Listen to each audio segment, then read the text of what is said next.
Parfait. Eh bien, écoutez, le conseil municipal est terminé. Non. La question. Non, il y a une question. Il y a les questions. Oui, il y a une question au maire, mais je voulais dire, les rapports sont terminés. D'accord. Excusez-moi. Pas le conseil municipal. Allez, non, pas le conseil municipal, vous avez raison. Allez-y. Non, c'est Madame Mourier. Ah, pardon. Je vous en prie, madame, allez-y. Merci, madame. Voilà, nous avons été sollicités par différents canaux, que ce soit par des associations ou des groupes de citoyens, au sujet d'une transformation dans la gestion de la maison des associations. Les modifications concerneraient notamment le contrôle par badge des accès à cette maison des associations, la gestion de la sécurité incendie et l'entretien. Aussi, nous vous remercions de nous informer sur les modifications organisationnelles et sur les travaux que vous comptez entreprendre, leur justification et les modalités de la concertation avec les usagers, car ces nouvelles dispositions vont forcément avoir un impact non seulement sur la vie des associations, mais aussi sur celle de nos concitoyens. Mais à la lecture de la question écrite, je comprends que les associations nous aient interpellés dans la mesure où je lis que les associations seront consultées sur le projet en janvier. Merci. Merci. Et donc, je vais vous apporter la réponse du maire. La majorité municipale n'a eu de cesse depuis 6 ans d'ouvrir la ville aux associations. Cela s'est traduit par la mise en place en 2015 d'un forum des associations en extérieur avec des animations permettant aux associations présentes, de 80 en 2014, elles sont 250 en 2019, de voir près de 8000 personnes en l'espace d'une journée. La majorité municipale a également diversifié le soutien qu'elle apporte au monde associatif par le développement de l'accompagnement et de la formation. La Maison des associations est un bâtiment municipal exclusivement dédié à la vie associative et utilisé quotidiennement par des centaines d'associations et de chambériens. Différents publics s'y croisent donc quotidiennement et c'est à la ville que revient la garantie de leur sécurité, de leur bon accueil et de la préservation générale de ce lieu de vie commun. Afin de renforcer les associations dans leur autonomie en leur permettant d'accéder librement au bâtiment en dehors des horaires d'ouverture du bâtiment, plusieurs objectifs ont été dressés.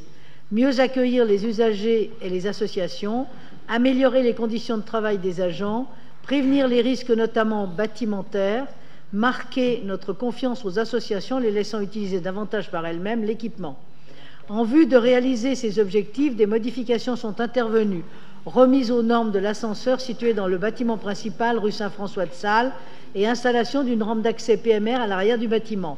Et vont intervenir dans les mois à venir en matière d'aménagement de l'espace accueil, de l'accès à la maison des associations et de gestion de la sécurité incendie.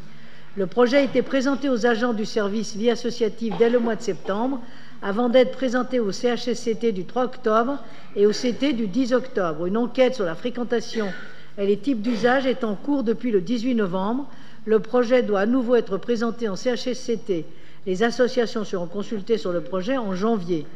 Dans le cadre de la démarche globale de l'amélioration de la relation à l'usager et des conditions de travail des agents initiés à l'échelle de la collectivité et déclinés dans différents services, cela sera retranscrit à l'échelle de la maison des associations par la réalisation de différents aménagements aujourd'hui en phase d'avant-projet et qui doivent être soumis à la consultation des associations, à savoir l'installation de baffles acoustiques dans le hall pour réduire la réverbération sonore, installation de 2 bureaux d'accueil en remplacement de la banque d'accueil pour améliorer la qualité et la confidentialité des échanges avec le public en cohérence avec les aménagements réalisés dans le bâtiment curial, la création d'un espace Wi-Fi avec une dizaine de chaises sur la zone basse du hall pour limiter le bruit, la réinstallation des boîtes aux lettres dans le couloir pour libérer de la place dans le hall d'accueil, la création d'une salle de convivialité pour les associations à la place du bureau administratif actuel, équipé en copieur et machine à café, le déplacement et l'agrandissement des bureaux administratifs, le déplacement des casiers des agents d'accueil et administratifs dans la salle du personnel.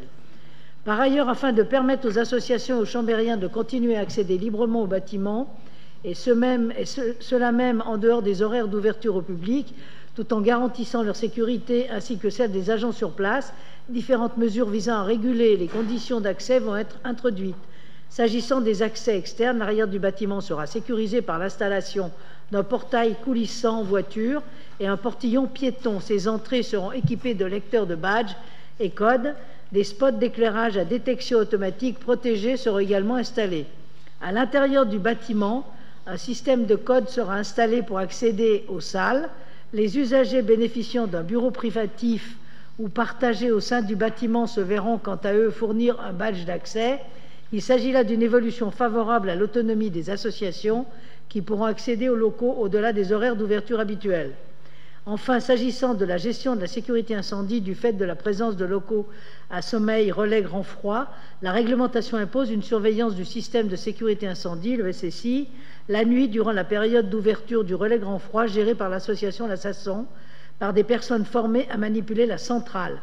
Après avoir eu une réponse favorable du service départemental d'incendie et de secours et l'accord de la directrice de la Sasson, il est envisagé de confier la surveillance du SSI au personnel de nuit de la Sasson présent au relais grand froid. La ville aura donc la charge de la surveillance du SSI uniquement en journée ou hors période de relais grand froid en cas d'utilisation nocturne par les associations. Cela représente pour la ville une économie de près de 40 000 €. Enfin, il convient de rappeler que l'ensemble de ces mesures et le bon fonctionnement de la maison des associations reposent sur la coopération de l'ensemble des associations et de leurs usagers. Voilà.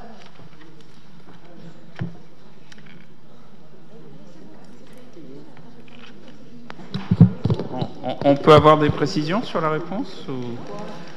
Vous avez la réponse écrite, hein. Je crois que je n'ai pas de précision particulière à donner. C'est la réponse du maire, je pense qu'elle est écrite. Bon, on posera par écrit la question sur quel a été l'avis du CHSCT ou du CT, par exemple, et quelques autres. Tu l'as, l'avis? Le CHSCT, LCT, mais de toute façon, ce n'est pas finalisé apparemment, puisque c'est de nouveau. On va de nouveau devant le CHSCT. C'était pas des votes, c'était pour information.